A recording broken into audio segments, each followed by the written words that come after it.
morning, you're watching Daybreak with me, Nadia Jani. And me, Lou Brown, and we're ready to wake you up with the key headlines from across the world and in the region. Here are your top stories.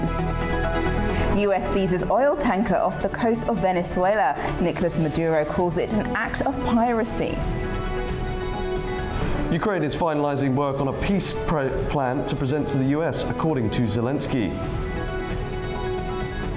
And a fourth day of fighting continues over border clashes between Cambodia and Thailand.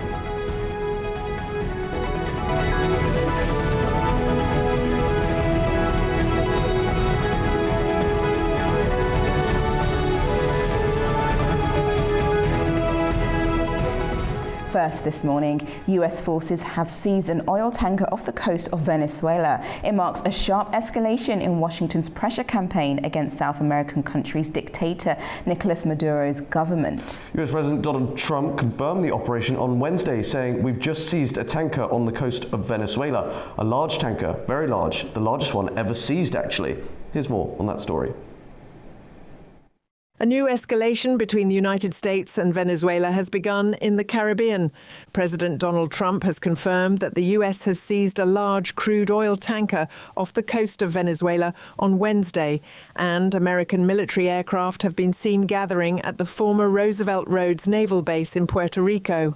The moves are a sign of what officials describe as an ongoing regional build-up. The tanker had been sanctioned for its role in transporting oil linked to Venezuela and Iran. US Attorney General Pam Bondi says it was targeted under a federal seizure warrant for supporting what Washington calls an illicit, terrorism-linked shipping network. As you probably know, we've just seized a tanker on the coast of Venezuela, a large tanker, very large. Largest one ever seized, actually. And other things are happening, so you'll be seeing that later, and you'll be talking about that later with some other people. So we're going to keep the... Venezuela has condemned the operation as blatant theft and international piracy, vowing to defend its sovereignty as it prepares to challenge the seizure before international bodies. But Washington's pressure campaign goes beyond this tanker. For months, the US has carried out a series of deadly strikes on what it says are drug smuggling vessels, more than 20 since early September, killing dozens and raising sharp legal and human rights concerns. And now aircraft have been deployed to Puerto Rico, include surveillance and transport units, supporting what US officials call enhanced readiness in the Caribbean basin. The build-up comes as Venezuela's oil exports hit some of their highest levels of the year, despite facing deep US sanctions and competition from other sanctioned producers.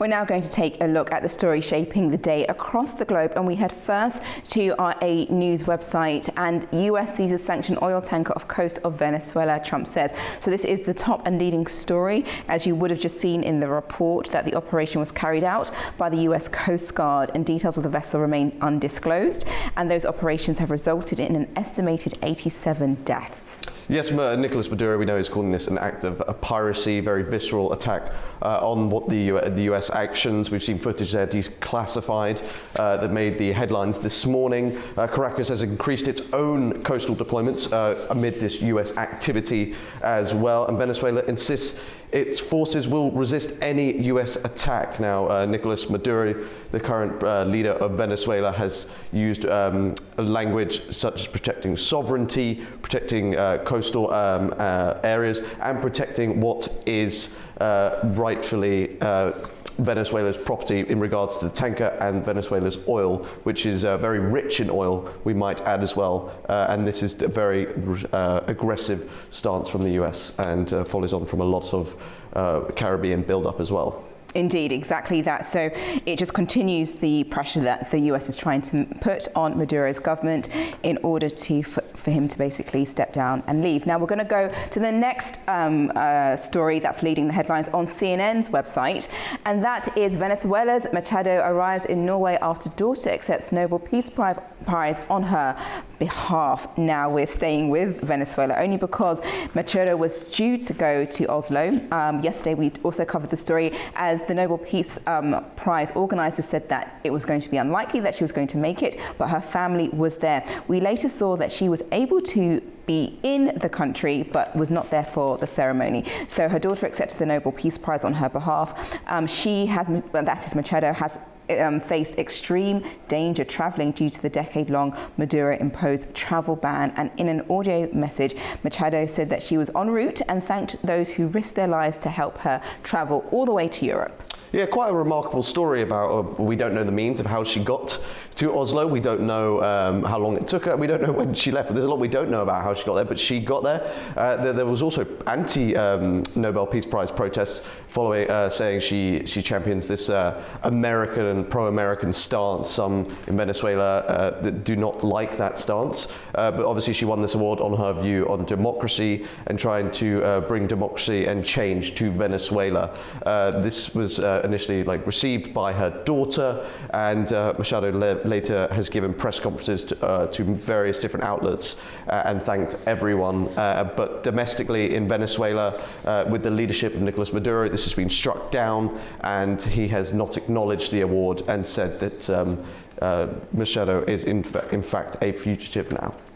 Yes, now we will go to the next story making key headlines, and that's on France's 24 website, and it's stating that Iceland has become the 5th country to boycott Eurovision Song Contest over Israel. So just to keep you up to date, currently there were 4 countries, that was Spain, the Netherlands, Ireland and Slovenia, pulled out last week with a coordinated protest against it, and now Iceland has added to that. And now this follows backlash for EBU's decision, the broadcasting team that organises Eurovision, to allow Israel to compete despite criticism over Gaza. Iceland's broadcaster RUV formally decided not to take part after a board meeting in regards to that, and there is a lot of public debate in Iceland made participation untenable, the broadcaster has said. Yeah, a really politicised event, some might say, in the actual event itself, but before the event is going to be held next year. Critics accuse Israel of using Eurovision for political purposes during the Gaza war. Iceland said neither joy nor peace would accompany its involvement under current conditions. Now, Eurovision 2025 featured 37 countries. Next year's may drop down to about 35. Now, we know the Israel's contestant this year was actually in the October 7th attacks, and that is what some are referring to as a political move by Israel. And I do believe that she did rather well in the scorecards as well. So yes, definitely. And just to add on that, so for the past 2 years or year and a half, there's always been contentions with Israel participating in Eurovision. I think this year it's just been more support and more boycotts in regards to countries deciding not to take part, whereas last year that wasn't the case. Yes, we will keep you up to date, and we will be following. I think yesterday was the deadline for the boycott option, and Iceland were the last country, so it is due to be 35 as of now. Indeed. Now let's go to the next website, which is Al Jazeera, and what's on their tense flood. Family seeks shelter as storm Byron bears down on Gaza. Now this particular story has just come out in the sense of heavy rains and flash floods and strong winds are hitting Gaza. Families are making distress calls from flooded tents, with some trapped inside, and nearly 850,000 people in 761 displacement sites face the highest flooding risk, the UN has said. Now we can see there's footage showing Palestinians digging ditches around tents to stop water from entering. Yeah, a lot of calls saying it's going to be a harsh winter ahead for a war-torn, in Gaza, a very war-torn area in the Middle East. Now, aid workers say Israeli restrictions on supplies have left Gaza unprepared for the storm. Only 40,000 tents have been allowed in out of the 300,000 needed. Tools are required to repair sewage and water are largely blocked, worsening what would be the result of a storm, this storm Byron, as you said, Nadia, and others, Oxfam and analysts and other charities in the UN say that more than half of Gaza's population do now live in tents, calling for the conditions deplorable, and officials warn flooding could pollute much of the safe drinking water and trigger disease outbreaks as well. Exactly that. And just to add, vulnerable groups, including newborn babies, are at a heightened risk of danger, the UN has also stated and warned. So we will definitely be taking a closer look at the story as it continues. Well, that's the press roundup. We're going to take a short break. When we return, we will give you the rest of the global stories. Stay with us.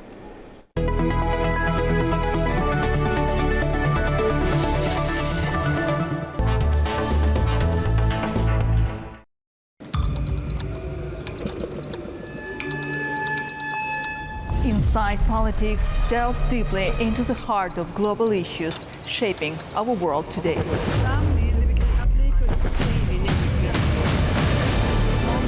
Join me for your go-to source of political analysis from across the region and beyond.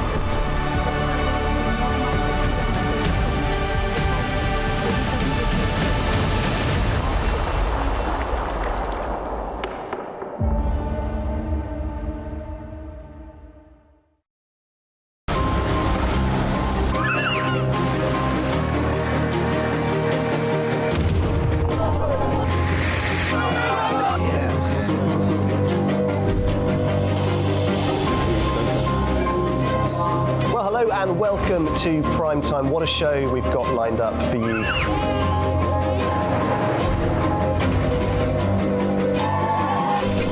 In a complex world, clarity is power.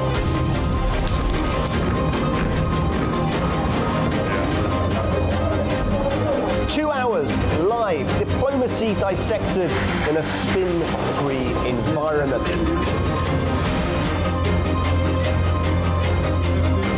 That's Prime Time with me, Guy Schoen, weekdays on A News.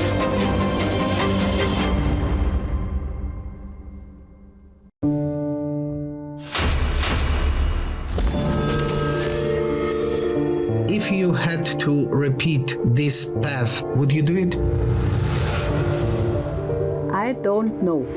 A journey marked not by maps, but by the ones we carry. Nein. Nein.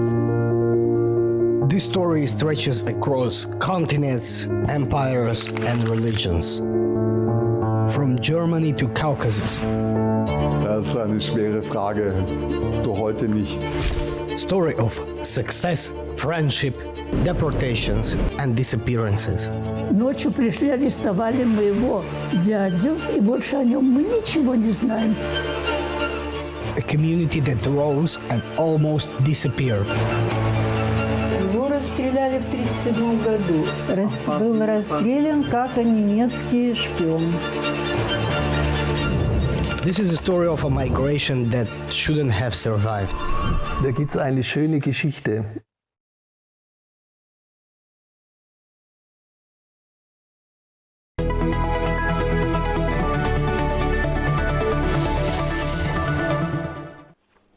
Welcome back to Daybreak. Now let's take a look at the global stories.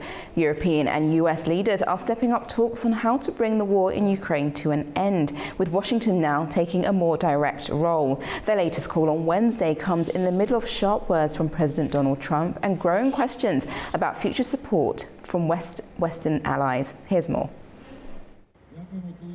European leaders say intensive work will continue in the coming days on a US-led plan to end the war in Ukraine. The message comes after a joint phone call with US President Donald Trump on Wednesday.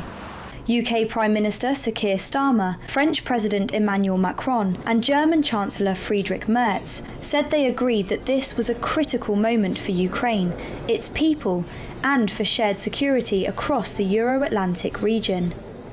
The call took place one day after Trump called European leaders weak and suggested the United States could scale back support for Ukraine. The leaders of France we spoke to, and Germany, and UK, all very good leaders, very good friends of mine, and we discussed Ukraine in pretty strong words. And we'll see what happens. I mean, we're waiting to hear answers before we progress. You know, we're not spending any money in Ukraine. We're selling basically missiles and everything else to NATO, and NATO's paying us, and then they distribute it to who they want. I guess they're mostly distributing to Ukraine, but we're not spending money. But you know what we are? We're spending a lot of time and a lot of effort. In parallel, Ukrainian President Volodymyr Zelensky says he discussed plans for Ukraine's reconstruction with US Treasury Secretary Scott Bessent and other senior US officials. The 20 points to end the war is a fundamental document. We are working actively on it. The key steps must be workable. From this document, we are developing at least 2 more documents. The first is a security document on security guarantees for Ukraine with the United States. And the second is an economic document on reconstruction and joint investments. Today we worked specifically on the economic document. In a wide-ranging Politico interview published on Tuesday, Trump claimed Ukraine was using war to avoid holding elections. Zelensky responded by saying that he was ready for them. Now, Ukraine says its sea drones have hit and disabled a tanker moving Russian oil through Ukraine's exclusive economic zone in the Black Sea on its way to the port of Novorossiysk. It's the third such strike in 2 weeks on what Kyiv calls Russia's shadow fleet, unregulated ships that it says help Moscow export oil and fund the war despite Western sanctions. The Dashan tanker was travelling at full speed with its transponders off when explosions struck its stern, causing critical damage, according to Ukraine's security service. Kyiv also released video of the attack and said there were no details yet on possible casualties. Clashes between Thailand and Cambodia have entered a 4th day, leaving at least 15 people dead and forcing more than 500,000 people to flee the border area. The escalation comes as US President Donald Trump says he will speak with both sides on Thursday in an effort to reach an agreement. At least 15 people have been killed on the 4th day of clashes between Thailand and Cambodia at their disputed border. It's over the colonial-era demarcation of their 800-kilometre frontier, where competing claims to historic temples have repeatedly spilled into armed conflict, despite a fragile US-brokered ceasefire agreement made last July and signed in October. More than 500,000 people have fled as jets, tanks and drones pound positions on both sides. They wait for a promised telephone call from US President Donald Trump, who says he believes he can end the conflict. Trump said he would speak with Thailand and Cambodia on Thursday. Yeah, I think I'll have to make a phone call. I was going to say that the Thailand and Cambodia, one of the 8 that I settled, they've been fighting for a long time. They've been fighting for a very long time, many, many, many decades. But I got along great with both. I found they were 2 great leaders, 2 great people, and I settled it once. I think I can do it pretty quickly. I think we're scheduling a phone call tomorrow. Both countries blame each other for the latest round of fighting and accuse the other of targeting civilians with artillery and rocket fire. However, earlier this week, Cambodia said it's open to immediate bilateral talks with Thailand. But Bangkok had said discussions were pointless. But on Wednesday, Thailand's foreign ministry said the fighting would ultimately end through talks. But that now was not the time for dialogue, stating that the line had been crossed. Nobel Peace Prize laureate Maria Corina Machado appeared on the balcony of Oslo's Grand Hotel on Thursday after secretly fleeing Venezuela. Machado arrived in Oslo in the middle of the night, according to the head of the Nobel Committee. It's after she failed to reach the Norwegian capital in time to receive her award at a ceremony held hours earlier. The 58-year-old engineer had secretly left Venezuela in defiance of a decade-long travel ban imposed by Venezuelan authorities and after spending more than a year in hiding. Staying on the 2025 Nobel Prizes, the Nobel Peace Prize have celebrated achievements that span science, literature and economics, recognising innovators and thinkers who shape our world. Here's more. The world's most prestigious awards have been handed out once again, marking the anniversary of Alfred Nobel's death, with ceremonies in Stockholm and Oslo.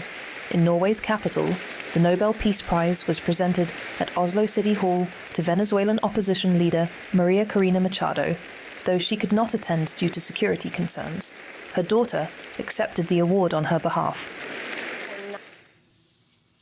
This prize carries profound meaning. It reminds the world that democracy is essential to peace. And more than anything, what we Venezuelans can offer the world is the lesson forged through this long and difficult journey, that to have democracy, we must be willing to fight for freedom.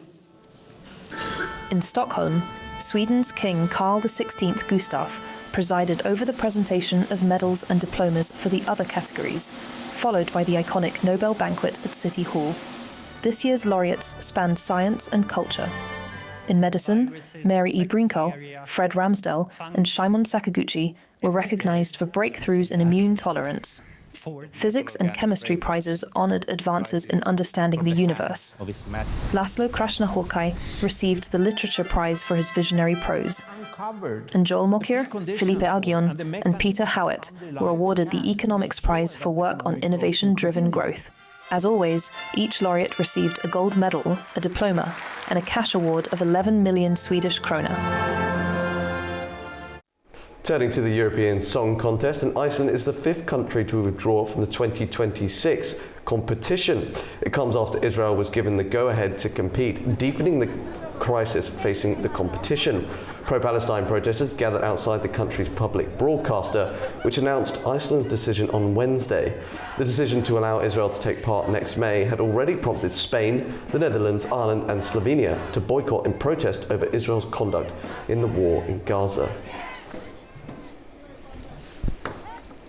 Brazil's lower house approved a bill early on Wednesday that could potentially cut former President Jair Bolsonaro's prison term from 27 years to just over 2. Last month, Bolsonaro began serving his 27-year sentence for unsuccessfully plotting a coup against his successor, President Luiz Inácio Lula da Silva, after losing the 2022 election. He denies any wrongdoing. The bill still requires Senate approval and could face challenges at the Supreme Court. So what does a former Prime Minister do after he's been convicted of a crime and spends weeks in jail? Write a book about it. The former French President Nicolas Sarkozy's book on his time in prison hit bookstores on Wednesday. Hundreds of supporters cheered on the former Prime Minister as he arrived for a signing of his book titled Diary of a Prisoner. Sarkozy was sent to prison on the 21st of October. He was sentenced to 5 years for conspiring to fund his 2007 election campaign with money from late Libyan dictator Muammar Gaddafi. He has consistently denied wrongdoing. Just on that and him writing this book, so he just to put it into perspective, firstly, he was there for 3 weeks, 20 days in prison. He said obviously he denies everything that they've put on him. And just very quickly, what I was able to garner from the release of his book, he says, you know what, in his prison room it was clean and light enough, writes Sarkozy, one could almost have thought one was in the bottom of the range hotel were it not for the reinforced door with an eye hole for the prison guards to look through. How interesting. And he says everyone was very kind, treated him with respect, and each one addressed him as title president. That's really surprising. I thought this book was going to be like a woe is me. I've been through, look at all this hell.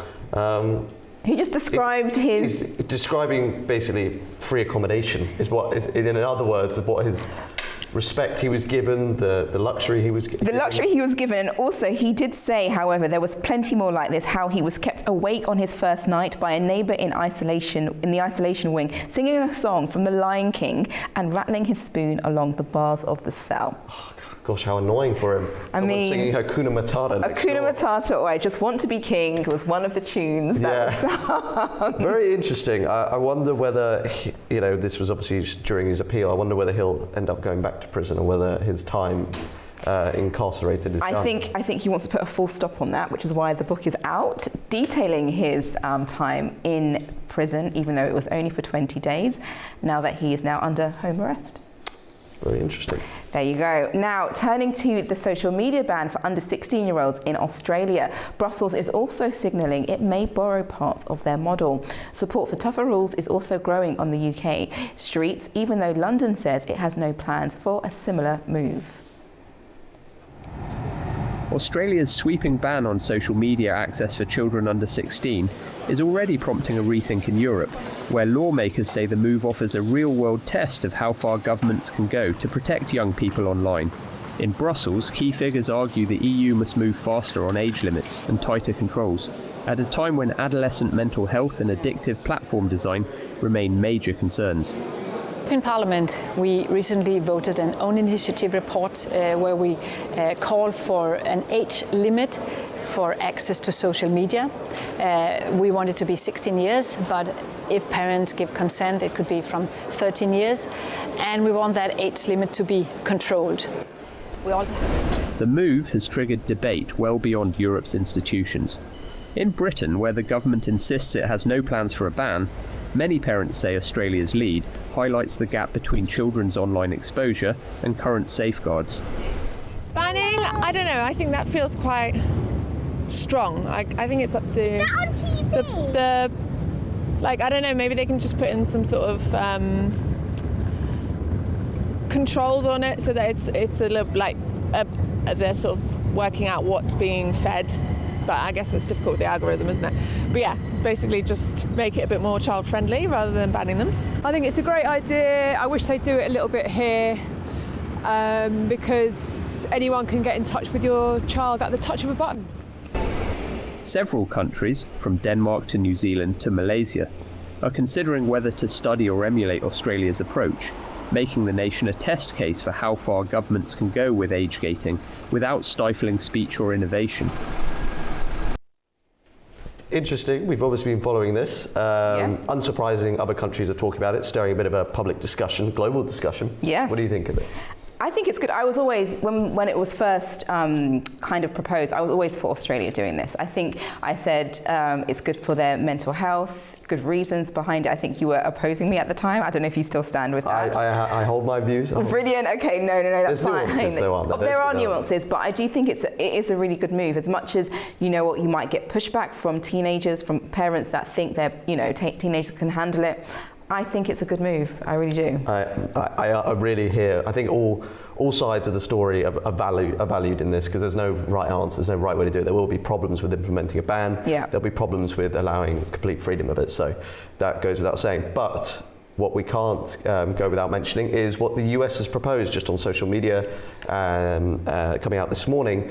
The US has come out saying that they could look at people moving to the US, their 5-year social media history. Yes, so for foreign visitors, I believe they will go back and say, can you please provide us with your social media accounts? And they will scroll through, snoop, and to make sure that anything that you said maybe against citizens in the US or primarily things against the government, and you might actually not be able to enter. It's really, how does that, it's a bit controlling. Do you not think? How does it work in practical terms? Do you literally come through customs, or do you declare your social media handle when you do an e-visa? Who knows? They might just be like, through 5 years yet? And they'll be like, they can't do this for everyone. It's going to take a lot of manpower. So is it going to be, someone's suspect of interest, person of interest to go through?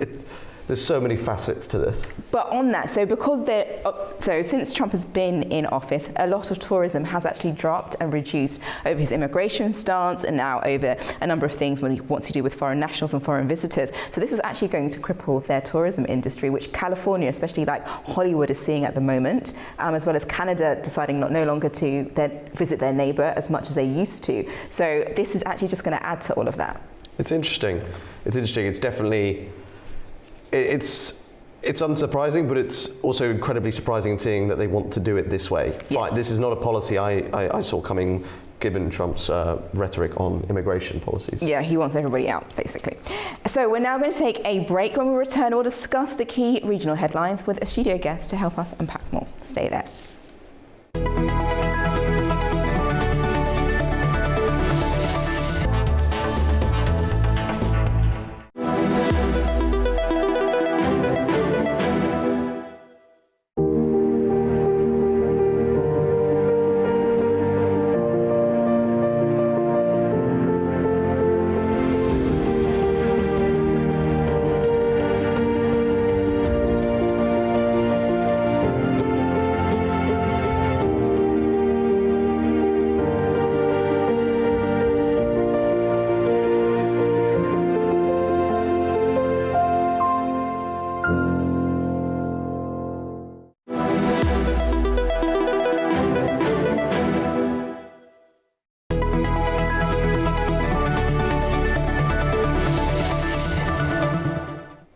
Welcome back. Now let's take you through what's happening across the region. And first we head to the South Caucasus.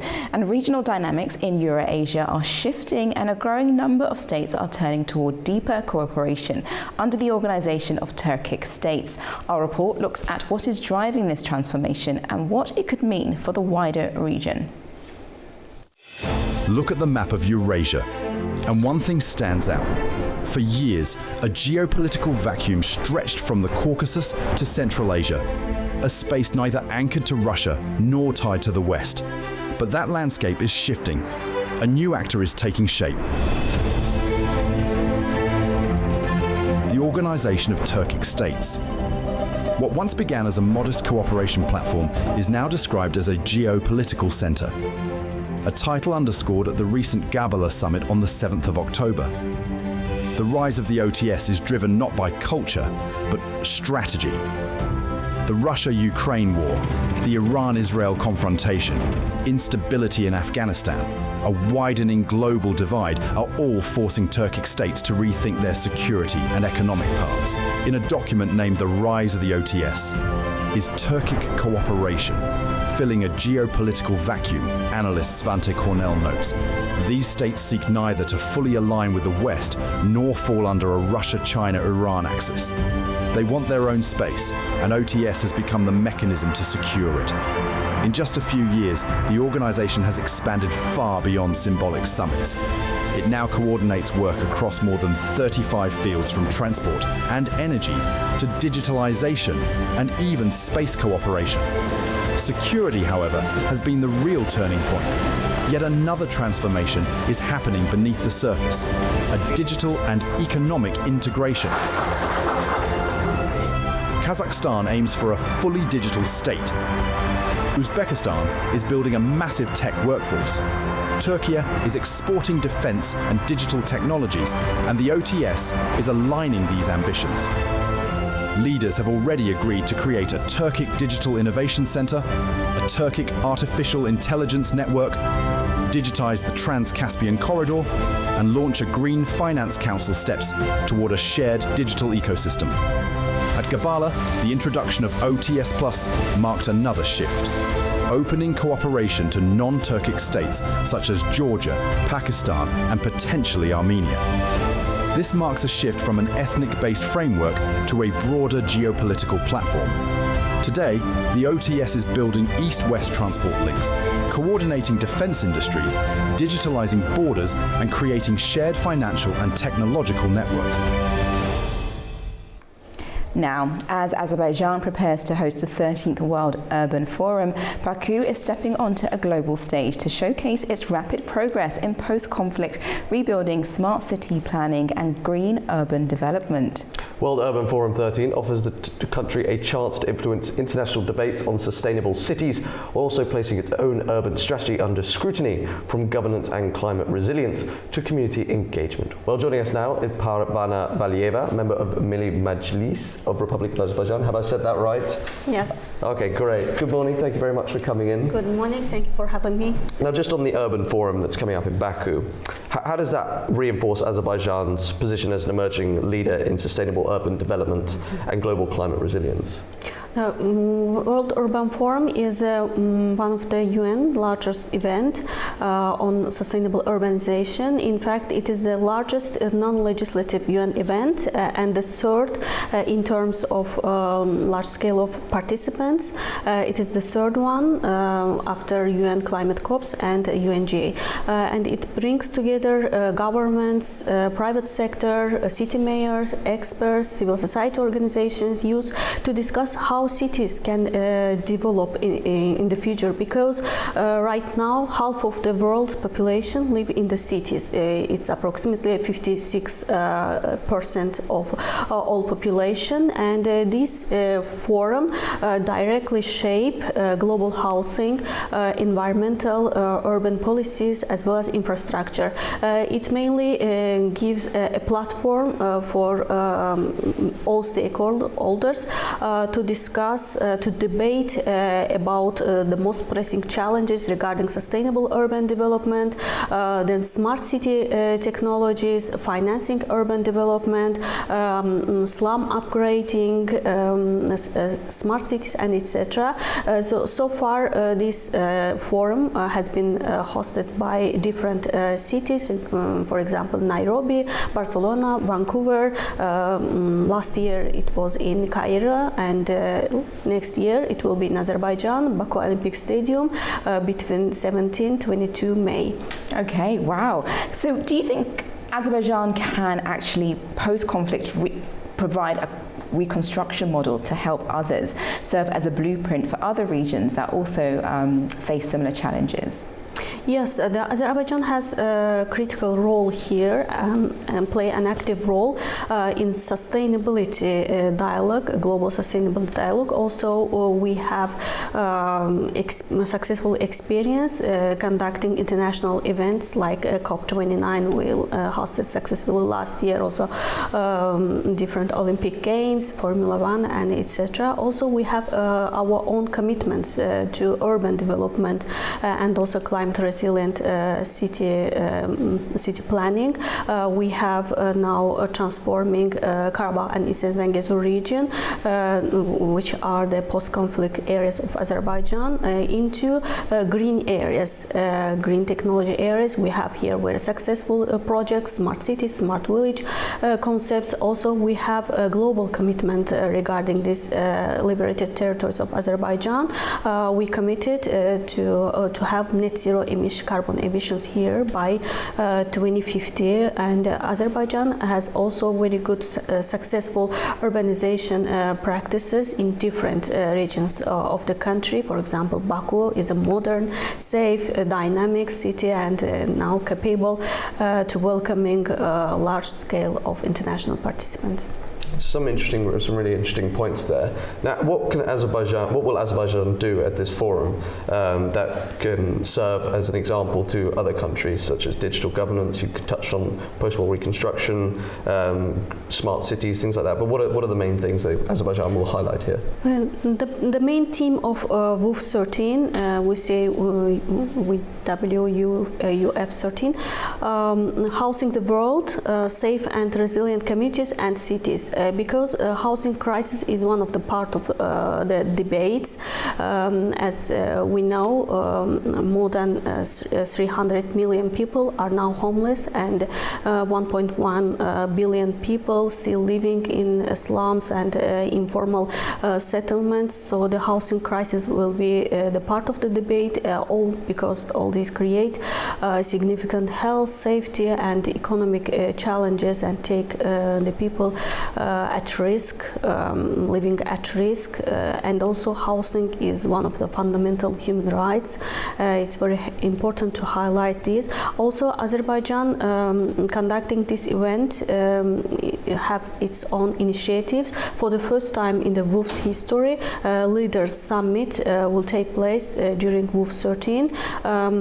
Heads of governments and states will come Azerbaijan and to discuss global urban policies. So how do you think the forum can accelerate Azerbaijan's partnership with UN Habitat, development of banks and global urban institutions to support green investment and technological innovation? Yeah, Azerbaijan has very rich experience in these smart city technologies, and we are conducting this event together with UN Habitat, which is based in Nairobi, Kenya. A diplomatic briefing conducted last month, I think, and it gives us an opportunity to showcase our urban development experience, as well as it gives opportunity to private sector businesses to share their experiences, smart city solutions, and to have new partnerships with each other. There will be some kind of urban expo place where they can showcase their like exhibition, showcase miniature of their buildings, smart city solutions, and it will give them a very good opportunity, very good platform to have new partnerships in order to increase their businesses.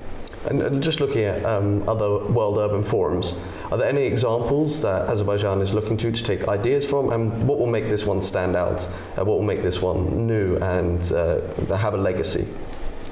New, for example, we also plan to conduct a Baku Urban Week, like a preview, and also Azerbaijan National Urbanization Campaign.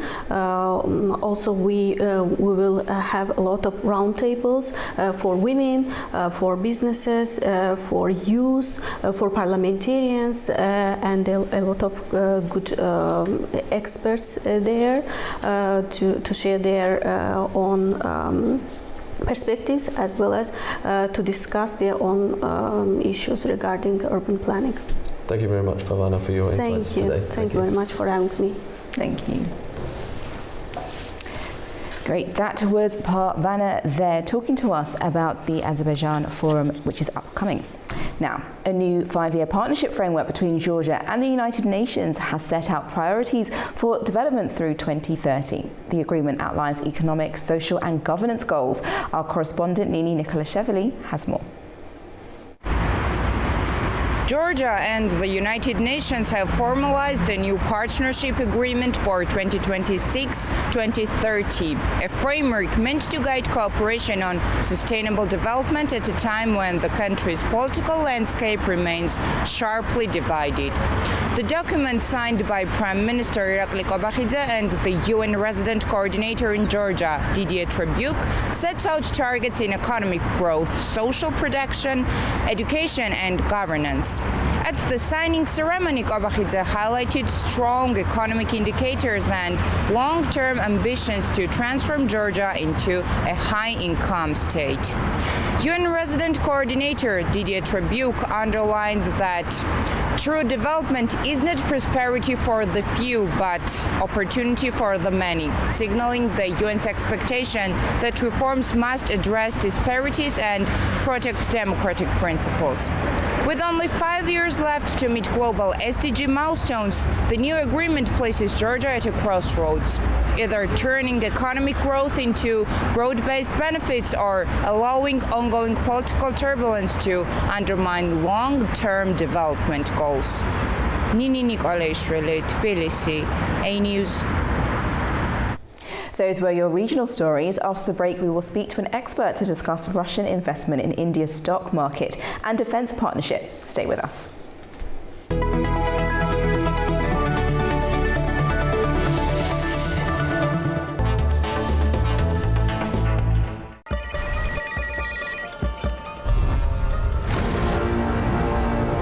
On World Business, we meet the boardroom leaders making market-moving decisions.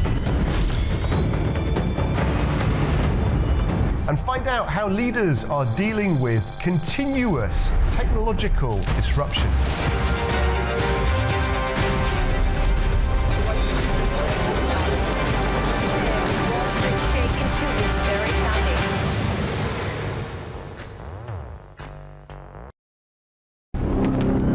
Welcome to A News, unfiltered news and analysis from the region and beyond. From Washington to Beijing, Tehran to Kabul, to Tbilisi to Tashkent. Hello, I'm Jay. That's challenges. Today is the third. We're with you 24/7, taking you live to the front lines of the day's biggest stories. Welcome to Gabala. One important note to this. I'm here.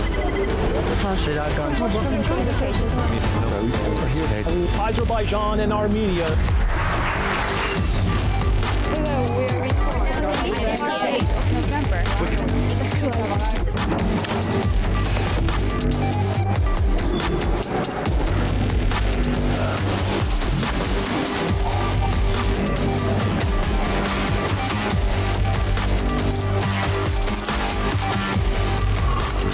Reporting from Paris, Dar es Salaam, Tel Aviv, Washington, London, Moscow, Kyiv, Berlin, Rio de Janeiro, Beijing, Bangkok, Tbilisi, Tashkent, Almaty, Kazakhstan, Port Sudan, Tehran, Islamabad, Istanbul, Kabul for A News.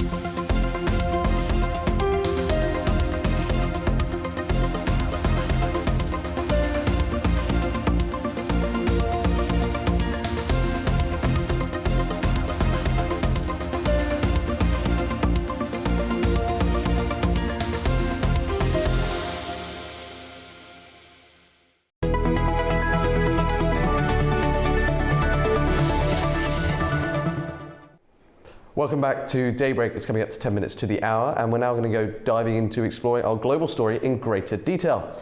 Now let's head to India and the overall outcome of Russian President Vladimir Putin's trip to the country, including Russian investment in India's stock market and defence partnership. Well, with that in mind, I'm going to hand over to Nadia, who's joined by a guest online. Yes, I am. Here to discuss just that is geopolitical analyst Umesh Kumar Agarwal, who's joining us from India. Hello and welcome. It's a pleasure being on your show. Great. My first question is, what can you tell our viewers about the meetings had with Russia in relation to India defense and weapon development? See, India and Russia have a long-standing defense partnership, and it dates back from like 5 decades. And at one point of time, the Russian weaponry in Indian arsenal was around 72%. It has gradually declined to 36%. During the ongoing visit of Vladimir Putin, it was expected that some Big Bang announcements might be coming about S-400 or S-500 or Sukhoi 57 or something like that. But if you see, all the Big Bang announcements were avoided because possibly there is a negotiation going on with Americans. India is having a negotiation with the Americans on a possible trade deal.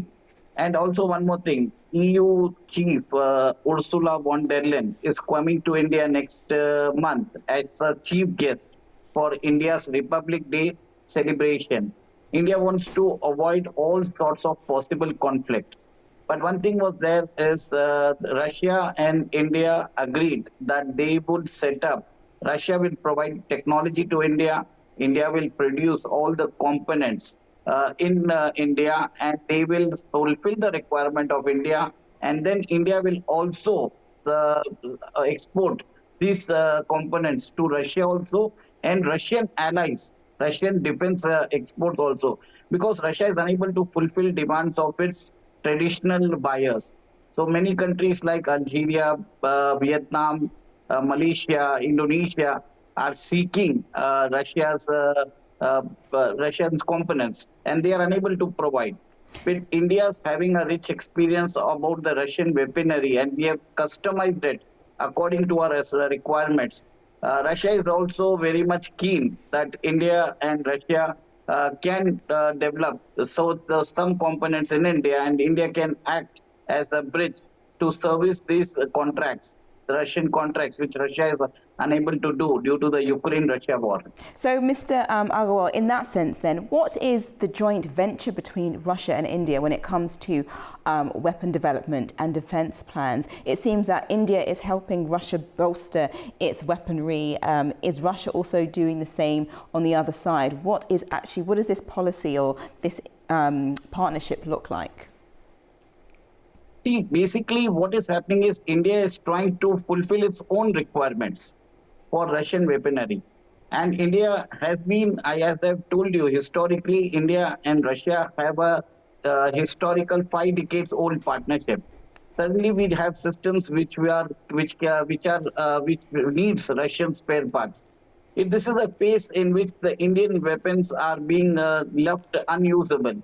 So what has happened is right now, India is just fulfilling its own requirements. The future plan may be that India may be exporting this to Russia and possibly to Russian traditional Russian suppliers like Vietnam, Algeria, Indonesia, Malaysia, and many other countries. It is not that India is arming Russia. It is just that we are trying to keep the supply lines stable. I see. And let's now take a look at India's stock market, because Russia has now bid to invest in it. Why is that significant? And what could that investment bring to India? See, the first thing I would like to tell you that the current trade between India and Russia is around $68 billion. India exports $5 billion of goods, and it imports around $63 billion of goods from Russia. So there is roughly a trade deficit of around $58 billion. So what is Russia having? It is having earned Indian rupees in its special rupee Vostro account. So what Russia is doing right now is Russia's largest bank, Seber Bank, has expanded its operations in India. They have already opened 2 branches.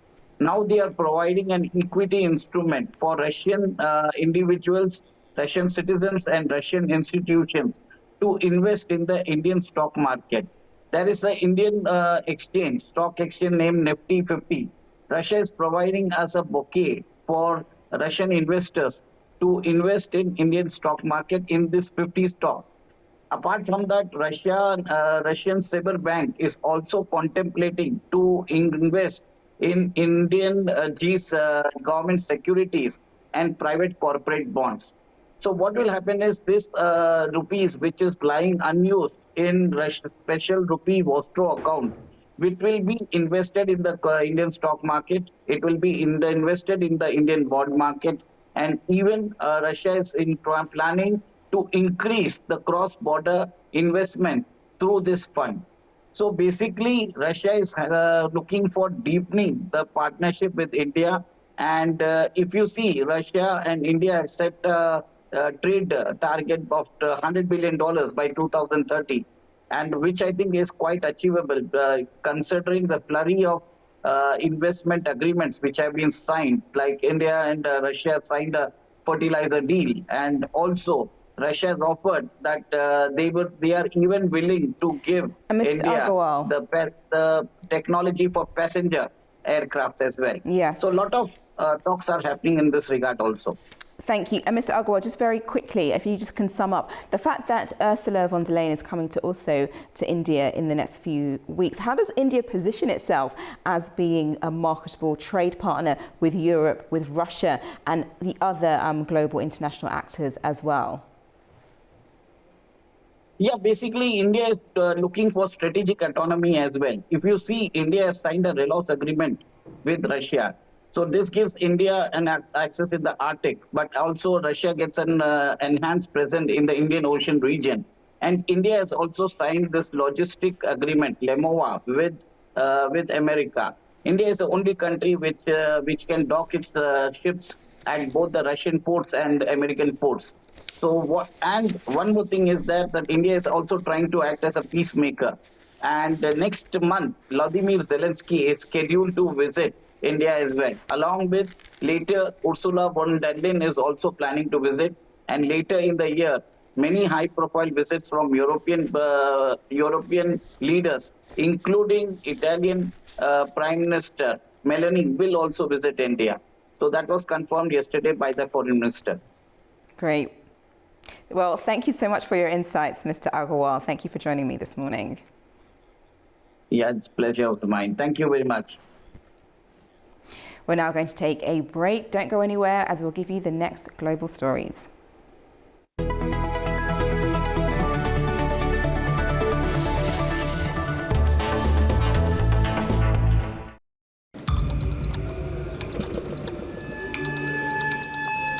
Inside Politics delves deeply into the heart of global issues shaping our world today.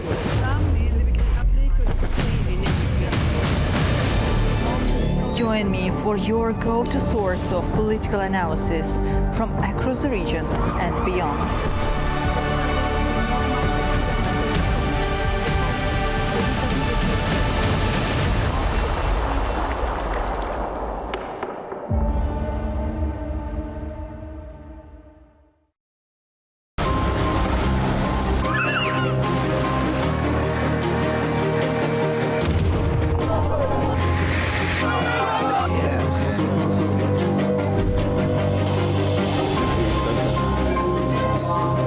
And welcome to Primetime. What a show we've got lined up for you.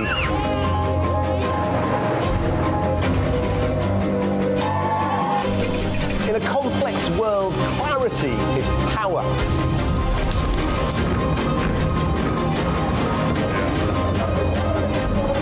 Two hours live, diplomacy dissected in a spin-free environment.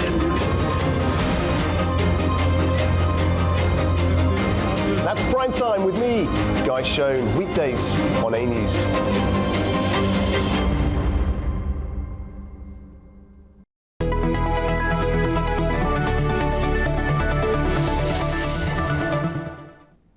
You're watching Daybreak on A News. Here are your top stories.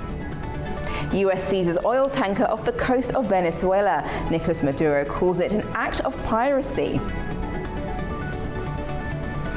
Ukraine is finalising work on peace plan to present to the US, according to Zelensky.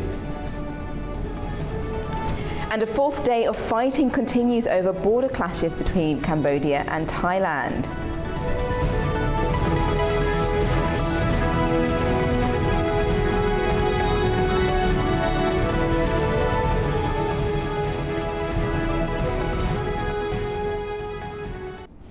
US forces have seized an oil tanker off Venezuela's coast, a sharp escalation in Washington's pressure on Nicolas Maduro's government. President Trump confirmed the move, calling it the largest tanker ever seized. Here's the latest.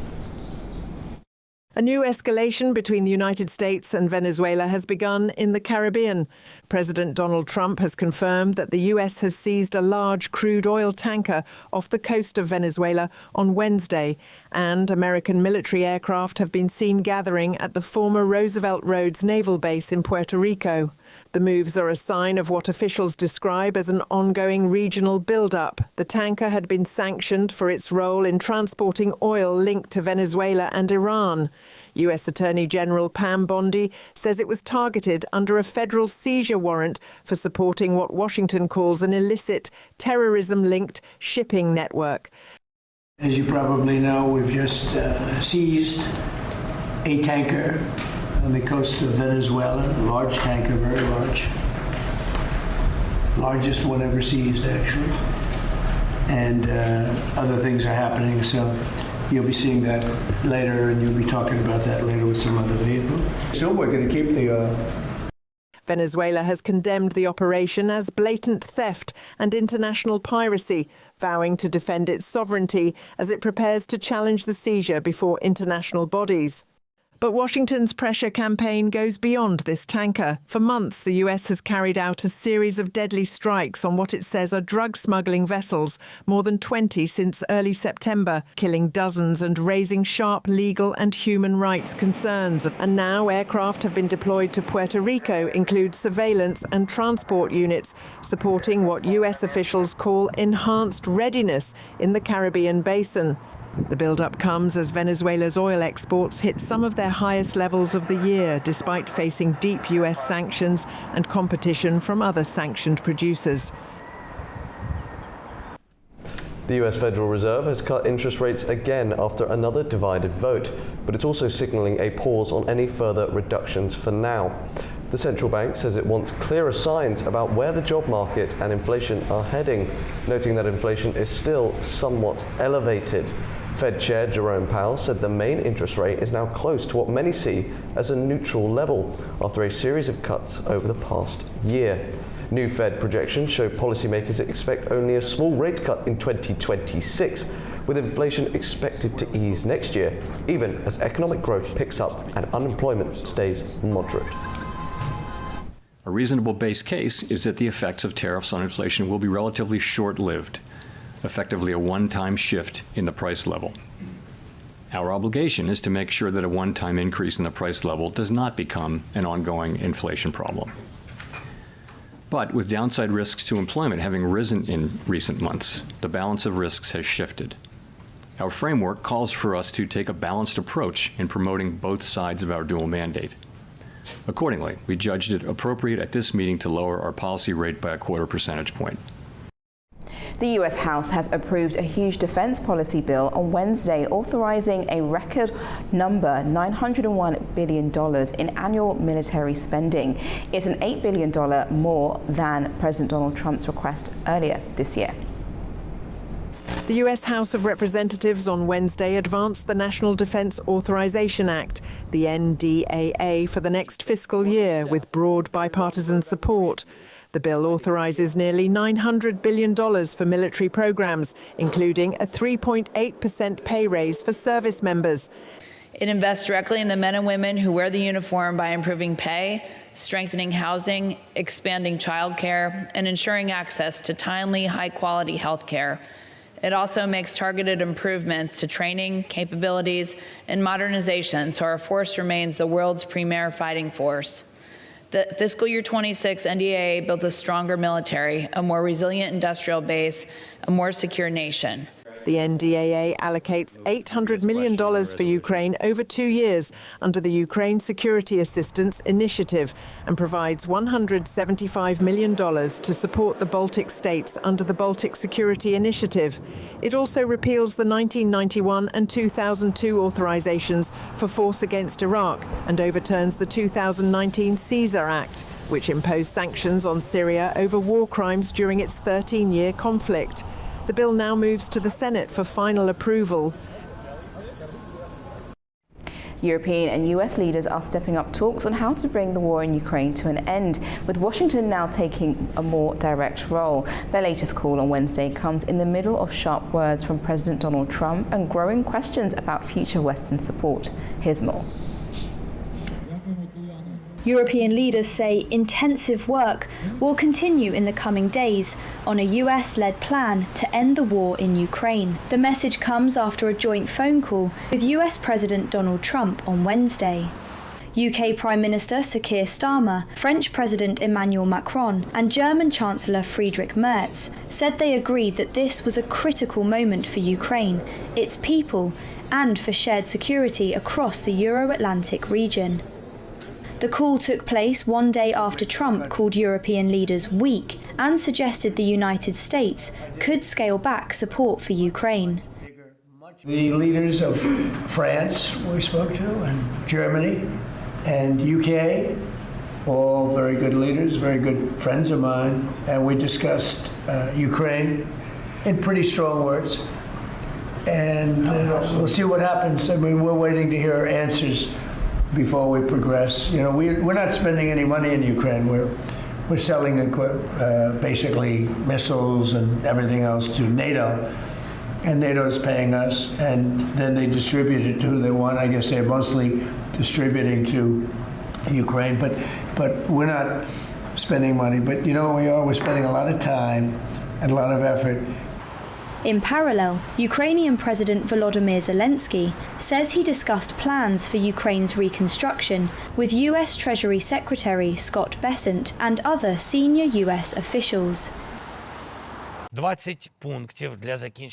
20 points to end the war is a fundamental document. We are working actively on it. The key steps must be workable. From this document, we are developing at least 2 more documents. The first is a security document on security guarantees for Ukraine with the United States. And the second is an economic document on reconstruction and joint investments. Today we worked specifically on the economic document.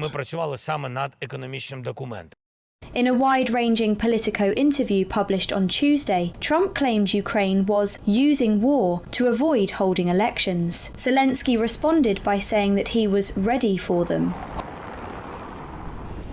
Ukraine says its sea drones have hit and disabled a tanker moving Russian oil through Ukraine's exclusive economic zone in the Black Sea on its way to the port of Novorossiysk. It's the third such strike in 2 weeks on what Kyiv calls Russia's shadow fleet. Those are unregulated ships that it says help Moscow export oil and fund the war despite Western sanctions.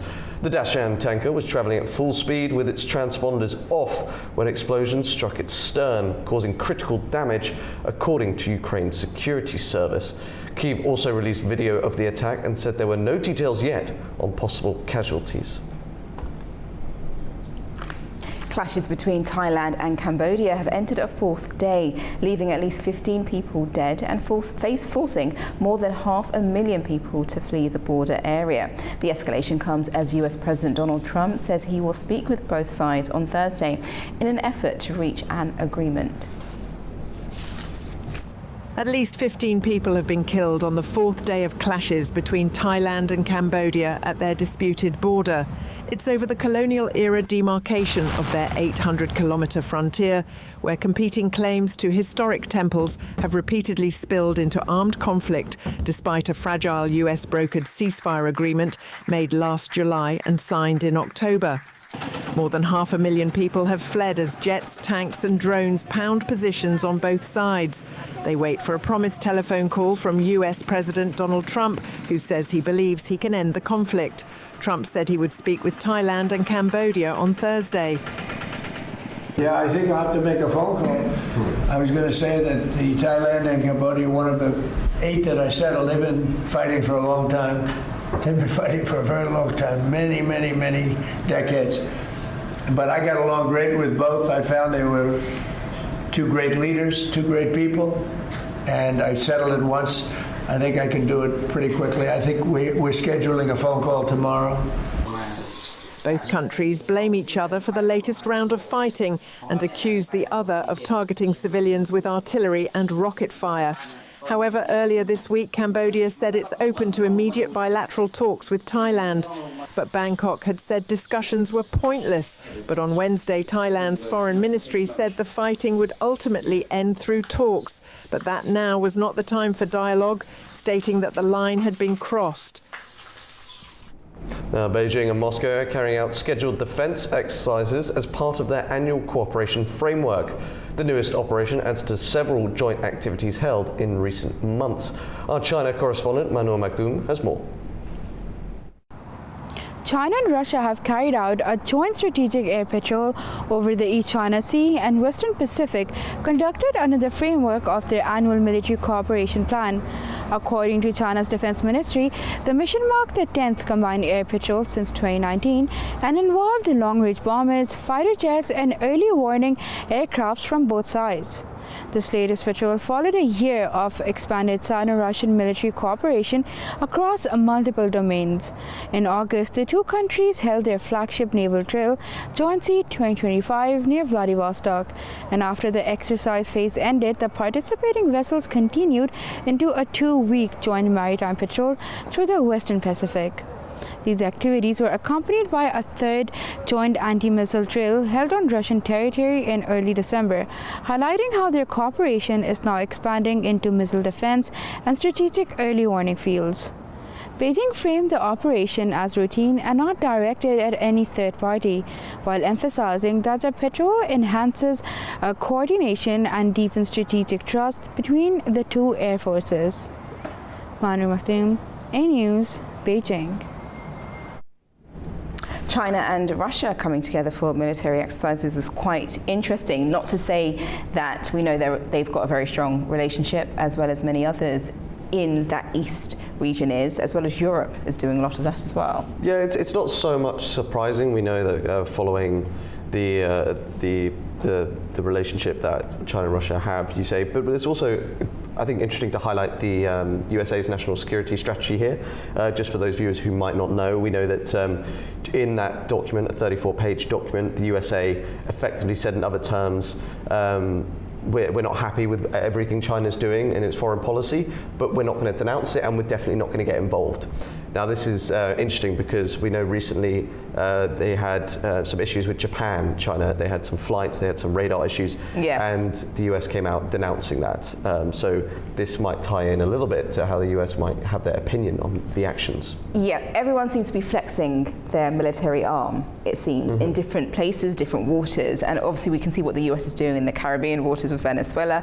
We can now see military drills in Europe, in the east part, in China, Japan, etc. It's just, as I said, it seems that we're moving closer and closer to a larger conflict. I hope you're wrong. Well, I guess everyone hopes you're wrong, but we've seen, like I say, in this region, I will reiterate, the national security strategy from the US effectively said that problems within Asia are contained to the Asian countries, and they were, in other words, relating to China, and going the likes of South Korea and Japan have to stand up to China.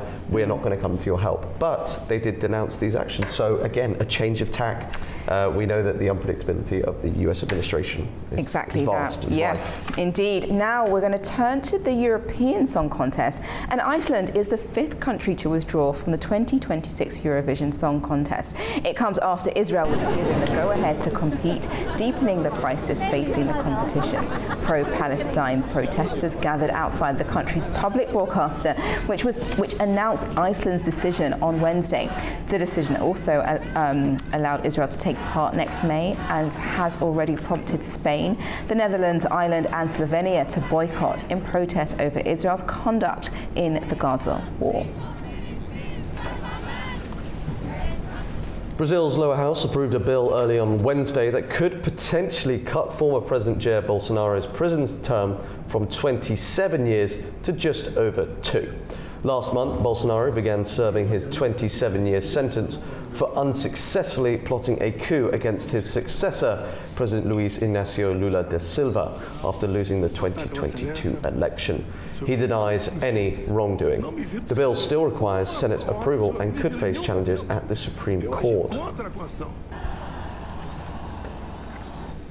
So what does a former president do after he's been convicted of a crime and spends weeks in jail? Write a book about it. Well, the former French president Nicolas Sarkozy's book on his time in prison has hit bookstores on Wednesday. Hundreds of supporters cheered on the former prime president as he arrived for the signing of his book titled Diary of a Prisoner. Sarkozy was sent to prison on the 21st of October. He was sentenced to 5 years for conspiring to fund his 2007 election campaign with money from the late Libyan dictator Muammar Gaddafi. He has consistently denied any wrongdoing. A new 5-year partnership framework between Georgia and the United Nations has set out priorities for development through 2030. The agreement outlines economic, social and governance goals. Our correspondent Nini Nikolashvili has more. Georgia and the United Nations have formalized a new partnership agreement for 2026-2030, a framework meant to guide cooperation on sustainable development at a time when the country's political landscape remains sharply divided. The document, signed by Prime Minister Irakli Kobakhidze and the UN resident coordinator in Georgia, Didier Trebuch, sets out targets in economic growth, social protection, education and governance. At the signing ceremony, Kobakhidze highlighted strong economic indicators and long-term ambitions to transform Georgia into a high-income state. UN resident coordinator Didier Trebuch underlined that true development is not prosperity for the few, but opportunity for the many, signaling the UN's expectation that reforms must address disparities and protect democratic principles. With only 5 years left to meet global SDG milestones, the new agreement places Georgia at a crossroads, either turning economic growth into broad-based benefits or allowing ongoing political turbulence to undermine long-term development goals. Nini Nikolashvili, Tbilisi, A News. Regional dynamics in Eurasia are shifting and a growing number of states are turning toward deeper cooperation under the Organization of Turkic States. Our report looks at what is driving this transformation and what it could mean for the wider region. Look at the map of Eurasia, and one thing stands out. For years, a geopolitical vacuum stretched from the Caucasus to Central Asia, a space neither anchored to Russia nor tied to the West. But that landscape is shifting. A new actor is taking shape. The Organization of Turkic States. What once began as a modest cooperation platform is now described as a geopolitical center, a title underscored at the recent Gabala summit on the 7th of October.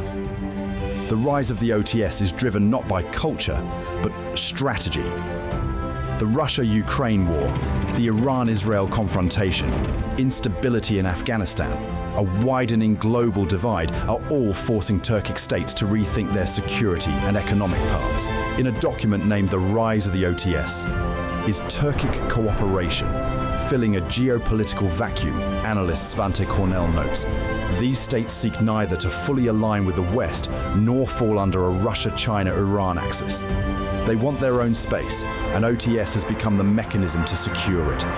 In just a few years, the organization has expanded far beyond symbolic summits.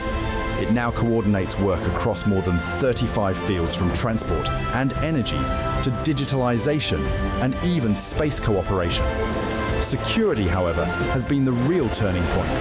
Yet another transformation is happening beneath the surface, a digital and economic integration. Kazakhstan aims for a fully digital state. Uzbekistan is building a massive tech workforce. Turkey is exporting defense and digital technologies, and the OTS is aligning these ambitions. Leaders have already agreed to create a Turkic Digital Innovation Center, a Turkic Artificial Intelligence Network, digitize the Trans-Caspian Corridor, and launch a Green Finance Council steps toward a shared digital ecosystem. At Gabala, the introduction of OTS Plus marked another shift, opening cooperation to non-Turkic states such as Georgia, Pakistan, and potentially Armenia. This marks a shift from an ethnic-based framework to a broader geopolitical platform. Today, the OTS is building east-west transport links, coordinating defense industries, digitalizing borders, and creating shared financial and technological networks. Let's take a short break. When we return, we'll bring you the top stories from Europe. Don't go anywhere.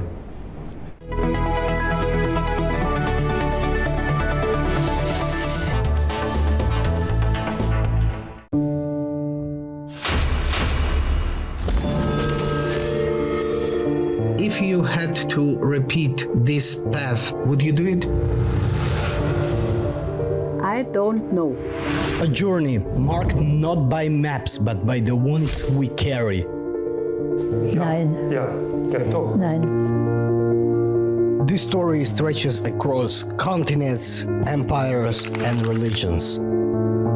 From Germany to Caucasus. Das ist eine schwere Frage. Du heute nicht. Story of success, friendship, deportations, and disappearances. Ночью пришли, арестовали моего дядю, и больше о нем мы ничего не знаем. A community that rose and almost disappeared. Его расстреляли в 1937 году. Был расстрелян как немецкий шпион. This is a story of a migration that shouldn't have survived. Da gibt's eine schöne Geschichte.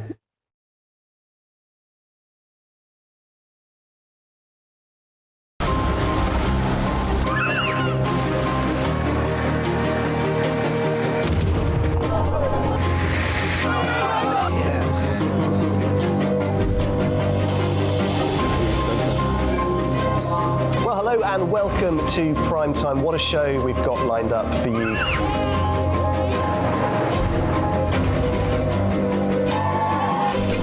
In a complex world, clarity is power.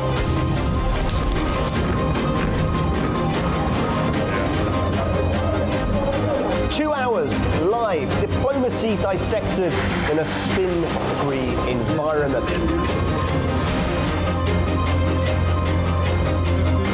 That's Prime Time with me, Guy Schoen, weekdays on A News.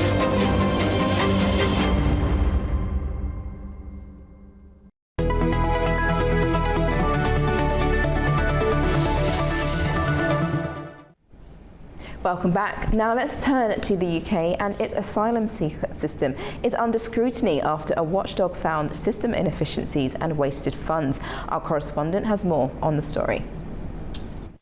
The United Kingdom's asylum system is still facing major delays and wasted public money. That's according to a new report from the National Audit Office. It says that government has repeatedly brought in short-term policies that simply move problems to other parts of the system. The NEO looked at 5,000 asylum claims made in January 2023. Nearly 3 years later, around a third of those people have been given protection, and fewer than 1 in 10 have been removed from the country, but more than half still don't have a final decision. The Home Office says the findings support the need for big changes to the system. Refugee groups say the situation is shocking and warn many people are being left waiting for months or even years. The report also says faster processing has sometimes led to poor decisions and pushed delays into the appeals stage. Most unresolved cases are stuck in what the NEO calls limbo, and because there isn't enough accommodation, many people are still living in hotels, costing £2.7 billion this year. On a different note, Australia has become the first country to ban under 16s from signing up to major social media platforms. The new law came into force on Wednesday, and Australia says it hopes the move will trigger similar action elsewhere. But in the UK, ministers say there are no current plans to introduce a ban. Downing Street says children need protection, but also access to the digital world. The government says new rules under the Online Safety Act are already being put in place, and there is little pressure from opposition parties to copy Australia. Reform UK says bans are ineffective. Some MPs and England's Children's Commissioner support the idea, but even long-time big tech critics are cautious. The NSPCC says young people shouldn't be punished for failures by tech companies, and platforms must make sure children can use social media safely. Zeina Ferrersade, E-News, Manchester. Azerbaijan's Karabakh Football Club hosted Dutch side Ajax in Baku for a UEFA Champions League match. Our correspondent Katie Wilson, who was on the ground, breaks down the aftermath of Karabakh's 4-2 defeat to Ajax, examining what the result means for both clubs and how they can move forward in the tournament. Well, there we have it. Ajax have just secured a 4-2 victory over Karabakh. I don't think anyone was quite expecting what just happened in the last 10 minutes of that game. Now, this is a bitterly disappointing result for Karabakh, who were going into this match hoping to secure a spot in the playoffs. Ajax, on the other hand, were going into this with 0 points and were just hoping to get some points on the table. Now, at the beginning of the second half, Karabakh, in the 47th minute, made it 2-1 up, and all was looking good. And Karabakh were 10 minutes away from that historic victory, but they couldn't hold against the constant Ajax pressure. They really pushed for it in the second half, and Karabakh ended up conceding twice in the last 10 minutes to make it 3-2, and that sealed the bitterly disappointing loss with a fourth goal from Ajax in the 90th minute. Now, the pressure was on Karabakh on this match, whereas Ajax had nothing to lose. They were just hoping for some points on the table, and it seems that pressure was a bit much for Karabakh, and it makes making the playoff stage a much taller order, but there's still 2 games to go and it's not impossible, and this lot still seem to be in good spirits ahead of the next 2 fixtures of the Champions League. Well, it looks like a rainy night for the Karabakh and Ajax teams. I know. Poor old Katie as well. She had to sit there standing in the rain. And for the presenter, indeed. But have you been to a Karabakh match yet? I haven't, no. Have you? I have. How was it? It was against, like we mentioned before, against Chelsea, my team in London. And they put up a good fight, so I know what the local team can do. And when they're in the moment and when they have the fans behind them, they can produce a good performance. Yes. But obviously last night wasn't enough. It wasn't their best, it seems, but hopefully they can bounce back. But Ajax definitely took the win with a 4-2 win over Karabakh. So traditionally a good team, Ajax as well. Yeah. Have got to the semi-finals of this competition. So quite surprising to hear they've got 0 points. I mean, I didn't know that. I know. It's pretty dire, but Azerbaijan, the Karabakh's team, is not out. They're not out by any means, but as Katie alluded to there, tall order, long way to go, and hopefully more Champions League football can come to Baku. Indeed, and hopefully that will give them enough, oomph to make sure the next game is just twice as good as their previous matches. Right, now we go to UNESCO, and who has recognised new cultural traditions from around the world, highlighting the value of cuisine, festivals and local customs. Italy and Egypt were among the countries celebrating their heritage, being added to the global list. Here's more. UNESCO has added a new round of cultural traditions to its intangible cultural heritage of humanity list, following approvals at its annual session in New Delhi. Italy secured one of the headline recognitions, becoming the first country to have its national cuisine in its entirety inscribed on the list. The bid, backed by Italy's culture and agriculture ministries, highlighted the deep links between Italian food, family life and regional identity. Prime Minister Giorgia Meloni welcomed the decision, saying it reflects the deeper meaning Italian cuisine holds for the country. ottenere questo riconoscimento. For us Italians, cuisine is not just food, not just a collection of recipes, it is much more. It is culture, tradition, work, wealth. Tradizione, lavoro, ricchezza. Egypt also celebrated a major addition after kosheri, the popular mix of rice, lentils and pasta, was recognised as part of the country's cultural heritage. At Cairo's famous Abu Tarek restaurant, staff said the listing reflects the dish's place in daily Egyptian life. Kosheri truly deserves to be included in UNESCO, especially with the Egyptian people, so we can document Egyptian identity within UNESCO. Of course, kosheri is one of the pillars of Egyptian cuisine for all Egyptians across all groups. It's not limited to any specific group. All Egyptians eat kosheri. The committee also approved other new additions, including India's Diwali traditions and Iceland's swimming pool culture. UNESCO says all inscribed traditions, from cuisine to festivals, reflect active community participation and efforts to preserve living heritage for future generations. I think UNESCO were listening to us yesterday on the programme. I don't want to don't make too many bold assumptions, but we were talking about this yesterday. We were.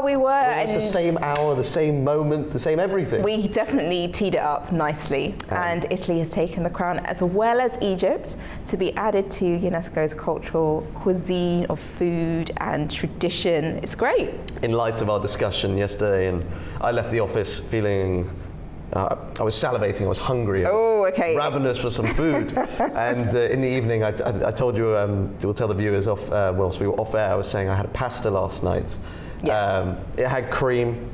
Told you? I think you got down my throat to be like, you don't have cream in your carbonara. I was like, okay, it's fine. Cold. It's cold in Baku. Oh, I see. So now there's an exception. I needed the winter warmer. I needed the belly warmed. Okay, did it taste good?